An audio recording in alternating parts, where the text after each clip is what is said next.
Тугандар, ассаламу алейкум. Букаларды тарттым жана. Кирип көрсөңөр болот каналга кирип. Бүгүн 15 август 2026 жыл. Чүй облусу Сокулук мал базары.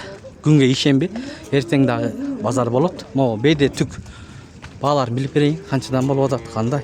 Ассаламу алейкум. Канчадан болуп атат? Баалар.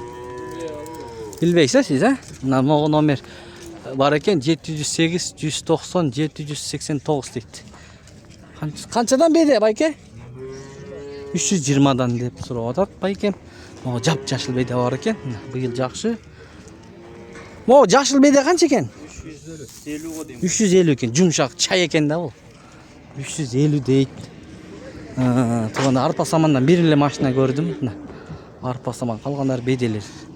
Бул жакта дагы бар экен 0555 40 61 43 3-чү кос дейт. 3-чү чабык. 3-чү чабык болуп калыптырдан да. Туганда быйыл жакшы. Ой пикирлерди жазыңыздар. Канчадан? Канча? Бул камыш аралашпы? Кастра. Кастра үрөнүн урук алынган. Кастра. Жакшы булаларчы?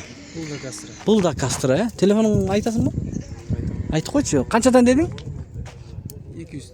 200 сомдон кастра дейт. Айт номериң. 708. Айтыр. 177. 707. Кастра 200 сомдон дагы сүйлөшүңүздөр. Сүйлөшүп содалашсаңыздар болот. Тугандар могу арпа саманды билеличи. Канчадан болуп атат экен. Достор, лайк басып, комментарий жазып коюңуздар. Реклама үчүн 707 388 350. Байкем жок экен ичинде. Эси жок экен арпа саман. Канчадан болуп атат экен деп билип берейин десем. Же көлөкөдөп экен.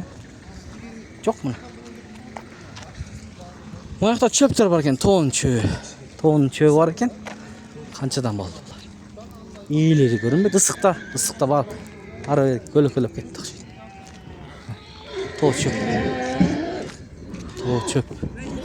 Жана айгыр бияка келип калыптыр. О, канча экен билбедиңизби? Канчадан экен билбейсиңби? Иним. Канчадан? Сен сатпайсың, Мен сатпайм дейт. Чочуп кетти. Байке жатат. Байке канча чөп? Баасын айт. Тоо чөппү? Тоо чөп 250 сом экен. Достор, машинада жатат көлөкөлө. 250 сом экен. Колдон келишинче сурап билип бердим. Тугандар телефондагы бергендер болду. Ичинен көрүңүздөр. Писа көлөкөдө турайлычы кичине ысып кеттик. Ой пикирлерди жазыңыздар. Сиздер үчүн оңой. Лайктан басып койсоңуздар башка бир тугандар көрөт. Балким ушундайлардын номерин билбей жүргөндөр болсо, чалып сүйлөшүп ала берет. Тугандар. Сокулук мал базары.